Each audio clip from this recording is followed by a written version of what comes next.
Et au terme de cette mission, le ministre de l'Éducation nationale et de la formation professionnelle a, du haut de la tribune de l'UNESCO, prononcé un important discours de déclaration nationale à l'endroit des participants de cette 39e session. Nous l'écoutons.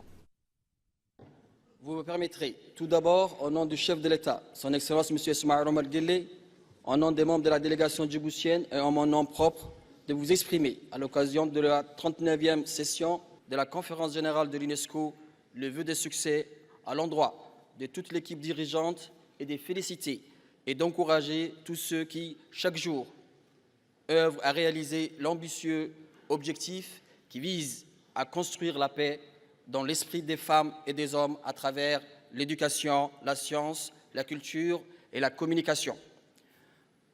Vous me permettez également, à l'entame de mon intervention, de rendre un hommage appuyé à Mme Irina Bokova pour avoir accompli avec succès sa mission au sein de notre institution. En dépit des difficultés budgétaires, soyez-en remerciés.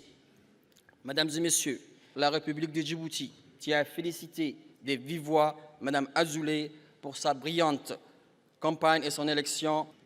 Aussi, en ma qualité de président de la Commission nationale djiboutienne pour l'UNESCO, je souhaiterais partager avec vous les sentiments de fierté qui m'animent au regard de l'excellente relation qui existe entre mon pays et l'UNESCO. Nul besoin de réaffirmer que la collaboration avec l'ensemble des ministères et des organisations non gouvernementales associées intéressées par les programmes de l'UNESCO demeure très étroite et très active. Cette confiance est favorisée par une approche concertée et une dynamique d'échange qui ont abouti au bon déroulement des actions essentielles pour le devenir de la population est-africaine et du bureau régional de Nairobi. Ainsi, je peux évoquer la conférence sur l'enseignement supérieur et la recherche, placée sous le thème « La qualité et les défis futurs pour l'Afrique de l'Est et l'océan Indien », accueillie par mon pays en mai 2017. Ainsi, je peux évoquer la conférence sur l'enseignement supérieur et la recherche, placée sous le thème « La qualité et les défis futurs pour l'Afrique de l'Est et l'océan Indien », accueillie par mon pays en mai 2017.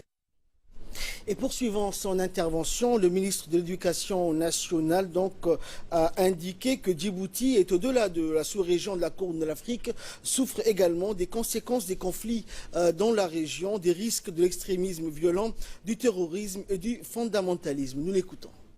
Mon pays et au-delà la sous-région de la Corne d'Afrique souffre des conséquences des conflits dans la région, des risques de l'extrémisme violent, du terrorisme, du fondamentalisme.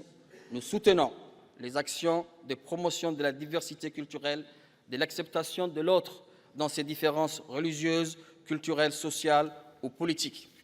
La République de Djibouti soutient et encourage notre organisation à soutenir les initiatives pour lutter contre l'extrémisme violent à travers l'éducation.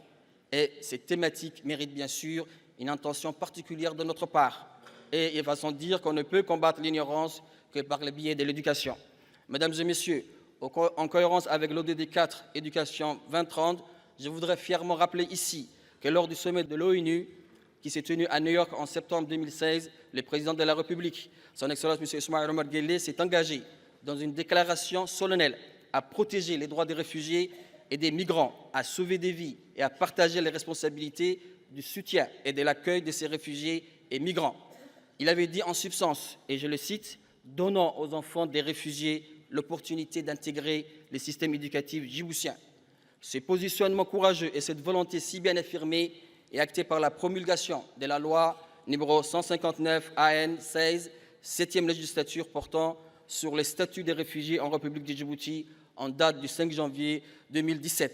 Le ministère de l'Éducation nationale, après la conclusion du mémorandum avec l'UNHCR et sur la mise sur pied d'un système éducatif pour les enfants réfugiés pour la rentrée 2017-2018, le MENFOP compte organiser, en collaboration avec l'IGAD, un forum régional et une table ronde ministérielle sur la question de l'éducation des réfugiés dans la région du 12 au 14 décembre 2017.